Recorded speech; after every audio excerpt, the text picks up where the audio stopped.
Hey everyone, welcome back. Hope you're having a fantastic day so far. So this year in 2025, unfortunately, Social Security benefits are now worth $4,400 less than what they were 15 years ago back in 2010. In today's video, we're going to be covering a couple of different ideas of how they can make up that difference and why there is such a shortfall in the amount of benefits received by beneficiaries this year in 2025. But before we go ahead and dive into it for today, if you would like to save right around $1,100 on your Medicare plan, then you might want to consider giving Chapter a call. You see, back whenever my dad first became eligible for Medicare, there was a lot of questions and confusion that he had. Like, for example, would he be able to keep his preferred doctor that he's been going to all these years?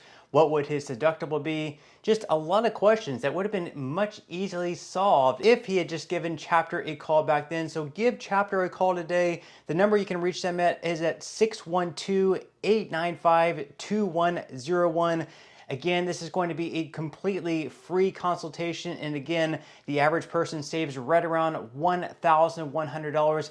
What do you have to lose? In a pinned comment below, I'll also be leaving that number, and then I'll also be leaving their website as well. So we're going to go ahead and dive into it for today. So once again, this year in 2025, the average Social Security beneficiary is receiving right around $4,400 less than what they were just 15 years ago back in 2010. Whenever you factor inflation is, why is that? Well, perhaps because cost of living adjustments over the years have just not been keeping up with inflation. Now, even though we do receive a COLA every single year, so for example, this year in 2025, we did receive a cost of living adjustment of 2.5%. And so far next year for 2026, the projected cost of living adjustment is also coming in at right around 2.5%. So thank goodness we are receiving an increase, pretty much guaranteed every single year that there is inflation taking place. Unfortunately, these cost of living adjustments are not keeping up with inflation. And there was actually a study done where it basically showed the COLAs, what they were, what they used for the CPIW or other inflation metrics. They basically had these huge basket of goods and services, anywhere between like 200 to 500, but they've shown that over the years, some of these goods and services have been removed from the basket and they put in some other goods or services into the basket. So pretty much what they measured, say 30, 40 years ago has changed. And there's some people out there who believe they're actually rigging this to make inflation not seem as bad as what it actually was. So for example, they're saying actually today, or maybe just a couple of years ago, it was just as bad as what it was back in the 80s. And perhaps even worse than what it was back in the 80s. So for example, whenever we received the 8.7% cost of living adjustment just a couple of years ago, there were some people claiming there was actually should have been like 15% if they were using the same goods and services that they were, let's say, like 30 or 40 years ago. So for example, we have this article here from CNBC. They say that Social Security cost of living adjustments have fallen short of inflation by $1,054 since the start of the pandemic. This article was back in January of 2023. So you can see even then, over the past 3 years since that article was written, benefits have fallen short by $1,054. Clearly, they are not keeping up with inflation. Now, what exactly can they do with that? Well, first off, they can adjust the cost of living adjustment. For that, they can make it like a better method. There have been some lawmakers who have suggested they switch from the CPIW, what they're currently using, that's Consumer Price Index for urban wage earners and clerical workers. They can shift that over to the CPIE, which is the Consumer Price Index for the elderly. Some people are saying pretty much that the CPIE is going to better reflect what people who receive Social Security benefits actually spend on, such as healthcare expenses. But we will have to wait and see what they end up doing. We also have some other lawmakers proposing that they actually eliminate taxes on Social Security benefits, because this year in 2025, around 50% of people who receive Social Security benefits pay at least something in Social Security benefits. Of course, the average savings with that would be right around $3,000. So if we could put $3,000 back in the pockets of 50% of people who are paying taxes on Social Security. That's going to make up for some of that shortfall of $4,400 that we've been receiving less since 2010. So we're going to be looking at what this statement here is from the Senior Citizens League. They do mention here that eliminating taxes on Social Security benefits would relieve the lagging COLAs that have been taking place. So they said that estimated savings from the Senior Citizens Tax Elimination Act, that is a bill released this year from Thomas Massie, would make up for about 69% of buying power Social Security payments have lost since 2010 due to inadequate COLAs. TSCL Research estimates that the average yearly Social Security benefits for retired workers are worth approximately $442 less today than they were in 2010 after adjusting for inflation. Number two, it would also reduce double taxation on seniors. So since Social Security beneficiaries have already paid taxes on their contributions to Social Security through the payroll tax, they are essentially paying taxes on their benefits twice under current law. So whenever you're working, whenever you're in the workforce, you're going to pay anywhere between 6.2 to 12.4% into the trust fund via the payroll tax, via the FICA tax, depending whether once again, you're like a W-2 employee working for a company, or if you're like an independent contractor, or you have your own business. If you're self-employed, you're going to pay the entire 12.4%.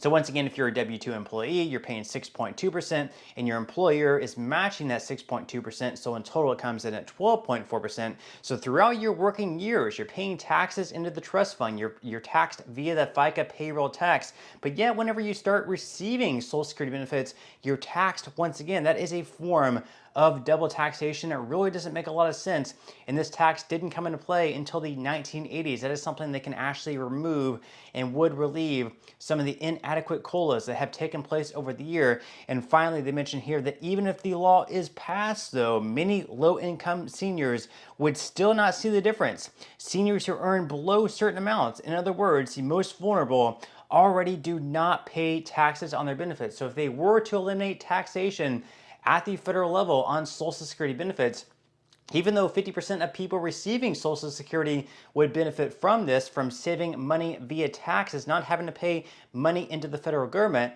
we would still have 50% of people who do not currently pay any taxes, those who actually earn the least amount of money on Social Security, not benefiting from this at all. So they would still not be getting these inadequate COLAs over the years. They would not be really receiving anything from the passage of this bill. Now, another thing they can think about is perhaps just raising benefits across the board. So Bernie Sanders actually has a bill in the Senate called the Social Security Expansion Act. And in this bill, they would actually be increasing benefits by $2,400 over a year, or $200 a month.